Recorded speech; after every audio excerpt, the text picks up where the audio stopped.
Olá, meus amigos, minhas amigas, estamos de volta para mais um podcast Copacol e hoje eu recebo aqui o pesquisador do CPA, o engenheiro agrônomo da cooperativa, João Maurício Roy, que vai abordar hoje o tema cigarrinha do milho. E também falar, no geral, da cultura do milho que está sendo implantada, está no início do ciclo da cultura na nossa região e é um assunto que interessa muito ao nosso produtor. João, seja bem-vindo ao nosso podcast. Boa tarde a todos, muito obrigado, Xavier, aí pela oportunidade. Vamos tratar hoje de um assunto bem importante, de uma das nossas principais culturas aqui, que é do milho. Tentar descrever um pouco sobre quais os principais manejos e também tentar levar um pouco de informação aí para o produtor, que possa auxiliar ele, principalmente no manejo da cigarinha, que tem sido o principal desafio do milho aí nos últimos 2 anos aqui na nossa região. João, como a Copacol está trabalhando a cigarrinha? A gente sabe que tem uma campanha em nível nacional, em nível estadual, né? Não nacional, estadual, onde os órgãos que trabalham com o agronegócio, com a agricultura principalmente, o CEPAR também, as cooperativas, estão imbuídas numa campanha prevendo aí a cigarrinha, o ataque da cigarrinha nesta safra. E como a Copacol está fazendo a parte dela? Como que ela está trabalhando essa questão? Na verdade, Xavier, a gente vem adotando estratégias de manejo, ações, pensando no controle da cigarrinha, até antes dessas ações aí a nível estadual. Porque na nossa região a gente começou a perceber, desde 2019, alguns problemas relacionados com o enfesamento. E diante disso, lá no centro de pesquisa, no CPA, a gente começou a tentar avaliar práticas de manejo para tentar contribuir. Embora no último ano a gente intensificou mais, principalmente ali, a gente deve recordar, em novembro, outubro, a gente trabalhou muito com a questão da eliminação do milho voluntário, né, dentro da soja. Por que eliminar esse milho voluntário? Como a cigarrinha ela só sobrevive em plantas de milho, se eu tiro o milho num período do ano da lavoura, por exemplo, quando tem a soja, consequentemente tem uma população menor. Então a gente começou a divulgar com maior intensidade. Mas a gente vem tomando ações, realizando trabalhos, experimentos desde 2019 para tentar gerar o máximo possível de informações para tentar manejá-la de forma integrada, porque ela é um inseto vetor de uma doença que não tem uma prática exclusiva que vai resolver o problema. Então eu preciso adotar um manejo integrado, contemplar várias práticas para ter sucesso. Prever um manejo preventivo, uma prevenção, como você disse aí, a eliminação do milho voluntário na soja é uma medida importante que ajuda agora no ciclo da cultura. Sim, a gente precisa sempre olhar aquele manejo que a gente fez de reduzir a presença do milho no período de verão. Ele com certeza fez com que a gente tivesse uma menor população de cigarrinha agora, embora a população ela ainda é elevada, ela ainda é de elevado potencial de dano, mas com certeza se a gente não tivesse realizado o manejo hoje... Seria pior. E o controle ficou mais facilitado agora. Sim, o controle ficou mais facilitado. E por que a gente precisa baixar a população da cigarrinha? Porque existem várias práticas de manejo que a gente pode adotar. As mais de 10 práticas hoje conhecidas, as principais são diminuição da ponte verde, que é eliminar o milho, porque a cigarrinha só sobrevive no milho, trabalhar híbridos resistentes e aplicações de inseticida no milho, pensando em controlar a cigarrinha. Agora, se eu tenho um híbrido resistente e faço aplicações de inseticida, numa situação que eu tenho uma população muito grande de cigarrinha, mesmo esse híbrido resistente com várias aplicações, vai ocasionar bastante danos. Então não adianta só pensar em híbrido e produto, tem que pensar o ano inteiro estratégias integradas para levar numa situação mais confortável aí na hora de fazer o manejo dentro da cultura do milho. E o produtor da Copacol, o cooperado, ele tem atendido a essas recomendações, ele tem cumprido essas normas, ele está trabalhando essa questão também, ele tem essa preocupação? Sim, a gente percebe gradativamente ao longo dos anos uma melhora significativa, Xavier. Para você ter uma ideia, na safra de 2020, na safra de milho, que ainda a cigarrinha não era um problema tão impactante aqui para a região. Ela é um inseto que não é antigo, né? É um inseto que apareceu com mais incidência de uns 4, 5 anos para cá. Isso. Na região aqui sul do país, sim. Existem relatos dela ocasionando danos no centro-oeste, por exemplo, a mais de 10 safras. E havia, assim, o entendimento que devido à temperatura mais amena da região sul, ela não iria ocasionar problema, né? Mas aí, nos últimos 3 anos, ela conseguiu se adaptar e hoje a cigarrinha está presente desde o norte do país até regiões do Rio Grande do Sul, por exemplo. Então, onde tem milho, tem cigarrinha presente. Até você falando que ela era mais presente presente na região norte, no nordeste, a temperatura, o clima influencia também no ataque dela? Sim, todo inseto, toda praga, o ciclo de vida dela vai ser influenciado pela temperatura. Normalmente, quanto maior a temperatura, mais acelera o crescimento, o desenvolvimento desses insetos. Então, a temperatura é um fator, mas como a gente também não teve uma variação tão significativa de temperatura nos últimos anos, há sim uma adaptação da cigarinha para a região. Ela ataca o milho, enfesamento, né? Enfesamento, molicutes, umas palavras científicas que geralmente a equipe agronômica utiliza muito. Como que você explica molicutes, enfesamento, como que se dá isso? Tá. Os molicutes, Xavier, para a gente começar, que seria um dos termos mais científicos, são os patógenos, são doenças. Então, a cigarinha é uma praga, mas ela transmite uma doença ou um vírus também, que é o vírus do raiado fino. Os molicutes, eles são os patógenos transmitidos pela cigarinha.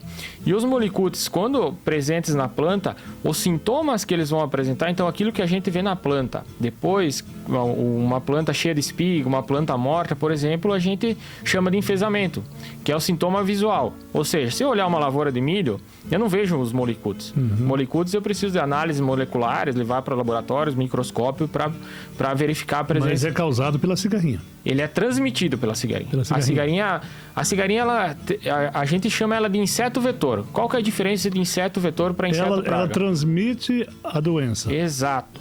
Porque, por exemplo, uma lagarta, se eu pensar numa lagarta, qual que é o dano de uma lagarta? Ela come folhas.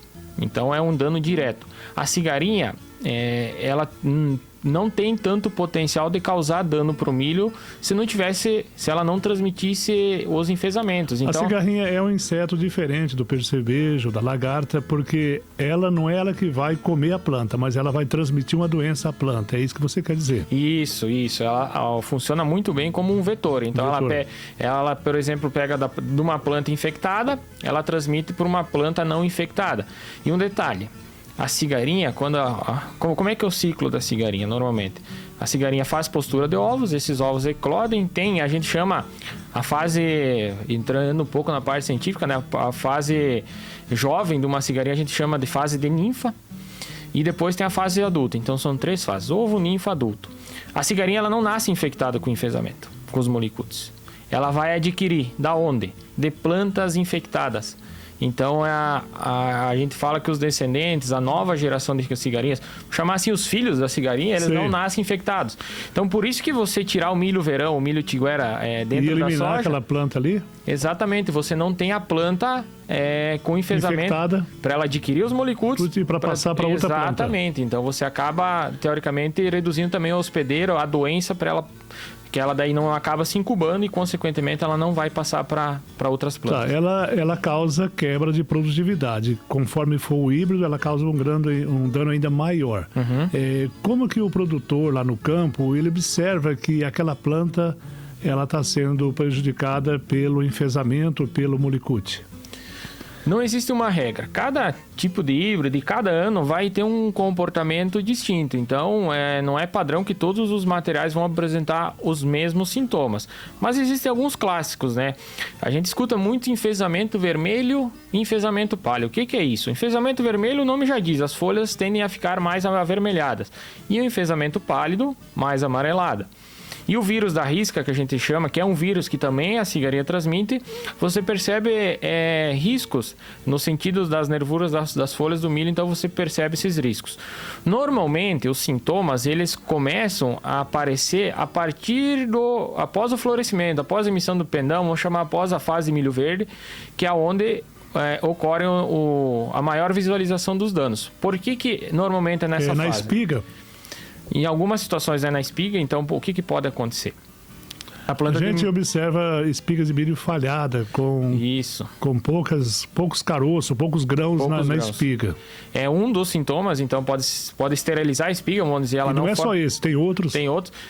Um sintoma que ela pode ocasionar é o multi-espigamento, porque o que é interessante? Se a gente olhar uma planta de milho normal, Xavier, como é que ela é? Ela tem uma espiga por planta, é isso o normal. Só que em cada folha de milho que é emitida, o milho ele tem a capacidade genética de emitir uma espiga. Então, os enfesamentos, eles geram esse multi-espigamento. Então, é comum a gente multi-espigamento, mas nenhum com produtividade. Exatamente. 6, 7 espigas, nenhuma com grão. Então, zera a produtividade. É melhor uma só, cheia de grão, do que um monte sem nenhuma. Um monte sem nenhuma. E, além disso, outros sintomas que a gente vê é a redução do porte da planta. Porque ela reduz o comprimento dos entrenós. Então, pegar uma lavoura aí, uma planta normal, 2,30 metros, 2,40 metros, é comum a gente ver plantas com 1,40 m, 1,50 m. Então, normalmente a gente sempre vai ver após aí o início da fase reprodutiva. Por que isso? Após a infecção da cigarinha, os sintomas, há um período de incubação dos molicutes, que eu falei anteriormente. Então, a planta ela é infectada, mas demora de 30 a 45 dias para aparecer os primeiros sintomas. Então, isso é bem interessante. Agora, Por isso é importante, então, o controle no início do ciclo da cultura? Sim, exatamente, porque aí tem o período de incubação e no início do ciclo da cultura, o que o milho está fazendo? Ele está determinando o comprimento da espiga, então o número de grãos que vai ter por fileira, e o número de fileiras por espiga. Então, ali ele está se definindo. Ele está definindo o potencial produtivo. Então, se ele tem os molicutes lá ou um vírus ocasionando danos, consequentemente, essa produtividade vai ser afetada. Então, quanto mais cedo a planta for infectada, maior o potencial de dano. E quanto mais cedo eu perceber o milho com sintomas, maior as perdas. Para você ter uma ideia, Xavier, eu estava olhando hoje de manhã no CPA, a gente tem híbridos suscetíveis, que a gente já nem mais trabalha na região, que antes mesmo da fase reprodutiva, ali com 40 dias de semeado, já percebe muito dano de enfesamento. Então, por quê?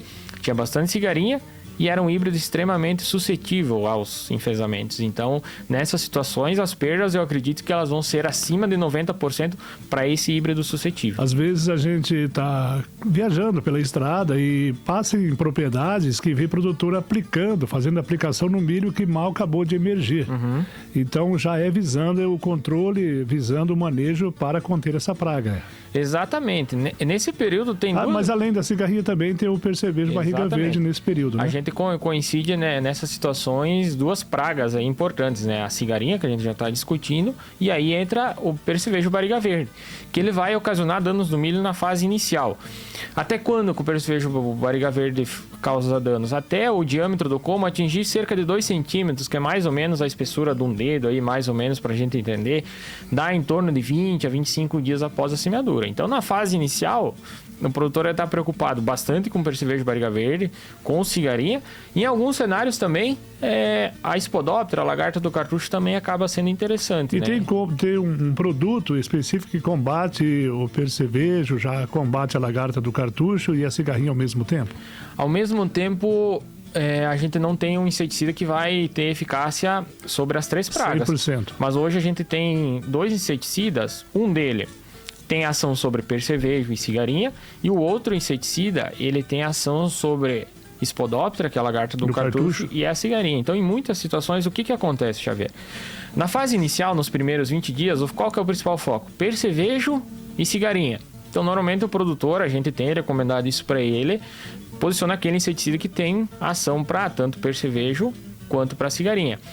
Depois que passam os 20 dias, a lagarta já ganha importância. Aí a gente já começa a inverter um pouco a lógica. Foca um pouco mais no produto com eficácia para a cigarinha e para lagarta para espodóptera. Que aí você, com um produto só, você acaba... Consegue combater. Isso, e aí, imagina, entre você usar 1 ou 2 produtos, você reduz em 50% o custo, né? Então, isso é muito importante. A máquina aplicando, tem o produto em si. O produto, você acaba aplicando menos agroquímico na lavoura, então acaba reduzindo o custo e também outros problemas aí que podem acontecer. Muito bem, você está ouvindo o podcast Copacol. Hoje nós estamos conversando com João Maurício Roy, pesquisador do Centro de Pesquisa Agrícola da Copacol, que está abordando o tema cigarrinha do milho, que é um tema preocupante, até porque na safra passada causou grandes danos na cultura e esse ano a Copacol, já precavida, prevenida, está trabalhando mais afinco essa questão.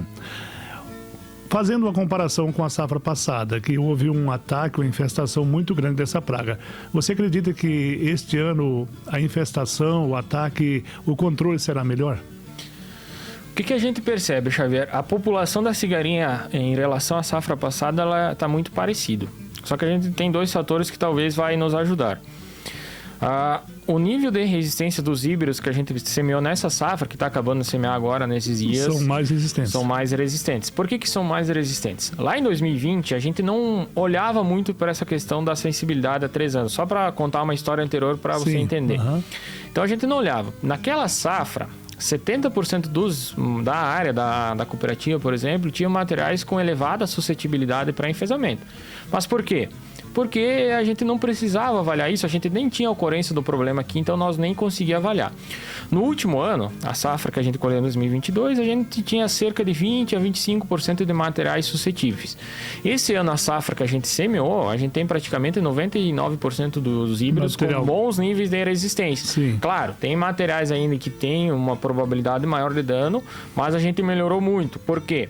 A gente conseguiu avaliar, então lá no Centro de Pesquisa, como eu falei, desde 2020 a gente avalia, a gente já avaliou mais de 80 híbridos. E aí a gente conseguiu posicionar os materiais para o produtor, as empresas também conseguiram ter a quantidade de sementes necessárias para a gente estar recomendando, então isso evoluiu bastante. Então hoje a maioria dos produtores tem a disponibilidade de bons materiais, né? E além disso, a gente intensificou as aplicações de inseticida e melhorou o manejo de milho otiguera na safra de soja. Então isso é que pegou mais experiência para trabalhar com essa praga. Sim, a gente aprendeu. Hoje, por exemplo, é claro para o produtor que todos os híbridos têm que aplicar. Tem cigarinha na fase inicial, tem que aplicar. O híbrido tem boa resistência, tem que aplicar. A gente tem trabalhos que mostram isso. O produtor está consciente do potencial de dano. Então hoje o principal critério para escolher um híbrido é a sensibilidade para enfesamento. O produtor sabe disso. Então, Hoje o maior desafio para a cultura do milho é a cigarrinha? Exato, porque se a gente olhar de maneira isolada, nenhum outro fator tem tanto potencial de perda quanto a cigarrinha. Então, a gente vem se prevenindo, é o principal fator aí que gera tanto mão de obra nossa lá no CPA da gente avaliar. Hoje a gente diria que o principal foco nosso é avaliar a questão do enfesamento e do produtor também. Pensando em milho é o principal Até desafio. Porque, João, a gente observa, eu como já trabalhei na lavoura, já trabalhei na agricultura, no passado, há cerca de 20 anos, um grande desafio para o milho era a lagarta do cartucho. Hoje já não é mais. Depois o percevejo, barriga verde e agora a cigarrinha. Você acredita que também não vai ser problema daqui 4, 5 anos, no futuro, vamos conseguir trabalhar com essa praga e vamos ter altas produtividades sem que ela possa prejudicar? A dinâmica de pragas é difícil a gente ter uma noção clara se a gente pensava de uma perspectiva futura. Para ter uma ideia, Xavier, eu fiz agronomia entre 2011 e 2015. Sim. E os professores dessas disciplinas aí de pragas, eles sempre mencionavam que a cigarrinha do milho era um inseto que dificilmente iria causar problema na região sul do país, no Paraná, Santa Catarina. Devido ao clima ser um pouco mais frio. Mais frio. Então, a gente ouvia relatos, Goiás sofre. Ela se adaptou. Bahia sofre, ela se adaptou. Então, o que vai acontecer daqui 3, 4, 5 anos, é muito difícil saber. Porque não dá para saber se ela vai ficar mais resistente também. Isso. Assim como ela migrou do Nordeste para cá, do Norte para cá, ela pode também se transformar e ficar mais resistente no futuro. Isso, pode ter 3 cenários, né? Ficar como tá, né? Que já é uma situação preocupante. Pode diminuir? Pode diminuir ou pode piorar, né? Então a gente tem que estar preparado para tudo. Para você ter uma ideia, você falou que percevejo é uma praga importante. 2020, na safra 2021 de milho, a gente praticamente não teve percevejo barriga verde no milho. Então, olha, a gente imagina, se a gente pegar nos últimos 10 anos, em 9 teve e 1 não teve. E o percevejo, ele vem da cultura da soja, que antecede o milho? O percevejo barriga verde, ele fica o ano inteiro na área. Na soja, ele não causa muito dano, só que ele usa aquela soja para se multiplicar. Então, o percevejo barriga verde, ele não consegue se multiplicar no milho. Só que ele usa a fase final da soja, ele aumenta a população vai lá em cima. E fica hospedada lá. Fica esperando. Tirou a soja, saiu o milho ali que está germinando. Agora tem alimento. Tem alimento, então ele está todo aí pronto para causar dano. E ele aplica ali uma seiva na planta? Ele, por um percevejo se alimentar, ele injeta toxinas para desnaturar as membranas, as proteínas e transformar aquele conteúdo da planta em alimento para ele. E essas toxinas são tóxicas para a planta. E o milho, ele tem um agravante. O milho, ele tem, toda a planta tem um ponto de crescimento. A soja, por exemplo, é no ápice. Então, os ponteiros da soja que a gente sabe seria o ponto de crescimento. O milho, até a quarta, quinta folha, esse ponto de crescimento está bem na base do solo. Se porventura o percevejo introduzir o estilete, que é aquele, vou chamar assim, aquele biquinho que ele tem, dele. que ele tem nesse ponto de crescimento, ele pode quase matar a planta ou até matar. Então, além da toxina... A gente costuma ver plantas que ficam murchinhas. Isso. É sintoma comum que qualquer um percebe que foi o percevejo, né? Exatamente. Então, os danos são iniciais, são de elevado potencial. Então, tem lavouras, às vezes... Esse ano aconteceu, lembra, final de fevereiro, início de março, que só chovia, tinha milho emergindo na região, o percevejo estava lá e não tinha como aplicar. Impossível, né? Imagina, teve aí, se a gente pegar, teve períodos de 20 dias que choveu, 17. Como é que entra com pulverizador numa lavoura? E o percevejo está lá. O percevejo está lá se alimentando, está causando dano, então isso... Está destruindo a lavoura. Então anos chuvosos, ou anos muito secos, ou anos muito chuvosos, as pragas... É ideal para ele. É ideal para ele, porque a gente não consegue manejar, e se tiver muito seco, o milho não se desenvolve bem, ele trava porque falta água, e aí o percevejo toma conta. Bom, falando de cigarrinha, falando de percevejo, de praga no milho, vamos falar do milho. O milho está aí sendo implantado, um pouco fora do zoneamento agrícola, né, para esta época do ano. E qual que é a expectativa agora com esse milho que está sendo implantado para esta safra, João? Nós tínhamos uma expectativa de ter semeado essa lavoura de milho pelo menos de 15 a 20 dias antes do que aconteceu, né? Processo de chuva. Teve dois fatores. Lembra em outubro que choveu bastante, uma temperatura mais amena, a soja acabou naturalmente esticando o ciclo. E depois, quando ela estava pronta e colher, de fevereiro, de novo. De fevereiro até metade de março, deve ter chovido 70%, 80% dos dias, né? Então acabou... Atrasando a colheita. Atrasando a colheita. Só que assim, a gente não sabe... O potencial ele é menor da área, obviamente, porque um dos principais fatores para determinar o potencial do milho é a época de semeadura. Vários trabalhos que a gente faz lá mostram que a cada dia, teoricamente, que eu atraso a semeadura desde o final de janeiro até fim de fevereiro, reduz cerca de 5 a 6 sacos por alqueire por dia de potencial, né? Mas mesmo assim, a gente pode ter boas produtividades, né? O que precisa para a gente ter boas produtividades? Clima. Clima é um fator, fazer o bom manejo das pragas, que a gente já falou, né? E ter um clima. E o que esse clima precisa ter? Boas chuvas, né? Então, bem distribuídas agora, março, abril, maio, né? Porque esse milho vai... Chuva bem regulares. Bem regular. E aí, do ponto de vista climático, a gente torce para não ter ocorrência de geadas aí de forma antecipada, né? Porque esse milho... se porventura a gente tiver geadas em maio, junho, ele vai estar muito exposto. Numa fase crítica dele. Como foi no ano de 2021, né? Agora, se porventura a gente tem boas precipitações, vamos torcer que não tenha ocorrência de geada, é bem possível a gente ter uma safra boa de milho. Então, é difícil saber o que vai acontecer. Mesmo já um pouco tarde para o plantio fora do zoneamento, os produtores estão apostando nessa cultura para inverno? Sim, se a gente pensar em zoneamento, ele é distinto por município. Para você ter ideia, tem municípios... Cada região, cada município tem um zoneamento. Tem um zoneamento. Existem municípios, por exemplo, Cascavel. O zoneamento é até 31 de janeiro. Então, se pensar, praticamente não dá para plantar milho lá. Sudoeste, lá, a região nova... E por que não pode? É o clima? Exato. Tem um zoneamento, a gente chama de zoneamento agrícola. O que é esse zoneamento? Ele determina desde as épocas recomendadas para plantar. Então, se pegar a soja, o zoneamento agrícola aqui do Paraná é setembro. O do milho, ele fala do período até onde a gente pode semear milho. Teoricamente protegido aí, tendo disponibilidade de seguro, Proagro, esses fatores, por exemplo. Aqui para a região de Cafelândia, aqui em Cafelândia propriamente, se entende que até 28 de janeiro é uma data segura. Por que mais para frente não pode? O potencial da lavoura é muito baixo e há um risco grande de geadas. Então a geada para o milho é um fator. E da onde que sai a data? É levantado um histórico de mais de 30 anos climático. Estudo a longo prazo aí. Isso. Qual que é o principal período que ocorre geadas aqui na região? Então, eles têm isso catalogado e com base nesses dados determina. Então, sudoeste normalmente vai até 20 de fevereiro. Aqui a região de Cafelândia, Corbélia, por exemplo, Tupanci, é em torno de 28 de fevereiro. Porém, a gente tem regiões, Xavier, de Nova Aurora, indo para Jesuítas, Goerê, Quarto Centenário, que vai até 20 de março. Então, esse zonamento ele é maior. Por que lá é maior? Como é mais baixo, a temperatura média do ano é maior e o risco de geada também é menor. Então, consequentemente, o período de janela de semeadura acaba sendo superior a essa região mais alta, que ela é mais fria, né? Muito bem, João. Bem explicado aí. As pessoas que estão nos acompanhando, nós estamos com o nosso podcast Copacol, conversando com o pesquisador do CPA, do Centro de Pesquisa Agrícola da Copacol, o João Maurício Roy, que é engenheiro agrônomo, falando sobre cigarrinha do milho, sobre pragas e também sobre a cultura em si. Antes da gente fechar aqui a nossa conversa, deixa um espaço para você concluir a sua participação e comentar algo mais que queira comentar, principalmente sobre a cigarrinha. Bom,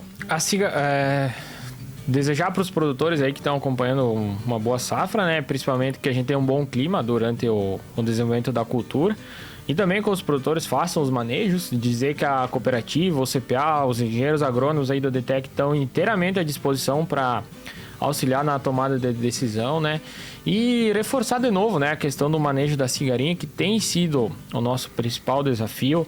A gente tem trabalhado lá arduamente para gerar recomendações e um fato que nos deixa bem contentes é que a gente vê os produtores adotando, na maioria das situações, preocupados com o problema. Exatamente, então eles nos buscam, eles querem saber informações quais são os híbridos mais seguros para estar trabalhando, querem saber os produtos mais específicos, os produtos mais eficientes. Todas as horas nos questionam sobre inseticidas novos, a gente tenta avaliar, a gente tem avaliado e a gente sempre vai dando esses feedbacks. Então a gente vê uma noção, o interesse do produtor. O interesse do produtor. Claro, a gente precisa ainda melhorar alguns aspectos de manejo, isso em todas as situações vem acontecendo, né? Mas a gente vê que de maneira geral os produtores vêm adotando de maneira satisfatória esses manejos aí para cigarrinha, e a gente precisa estar preparado. A gente segue lá no CPA avaliando, os produtores precisam continuar fazendo o manejo, porque ela é uma praga, um inseto vetor aí de grande potencial de dano, não podemos nunca baixar a guarda para ela, mas se todo mundo fizer a parte dele bem feita, desde uma eliminação do milho tiguera, consegue ter um bom controle. Consegue ter um bom controle. Vai eliminar 100% dos danos? Possivelmente não, mas talvez a gente consiga minimizar aí as situações que a gente vai ter perdas mínimas aí e, consequentemente, ter um bom milho semeado no campo. Uma boa produtividade. Exatamente. João, muito obrigado por ter aceito o nosso convite para vir falar aqui no nosso podcast da cigarrinha do milho. É uma praga que preocupa produtores de todo o Paraná, de todo o país, cooperativas, também os órgãos que trabalham como a Embrapa, a FAEP, que trabalham com o agronegócio. Muito obrigado por ter vindo, que você tenha sucesso no seu trabalho e que consiga desenvolver pesquisas como você já desenvolve para que possa descobrir mais sobre essa praga e, consequentemente, fazer o melhor controle dela. Muito obrigado. E a você que nos acompanhou aqui no nosso podcast, muito obrigado pela sua atenção. A gente volta na próxima semana com mais um tema.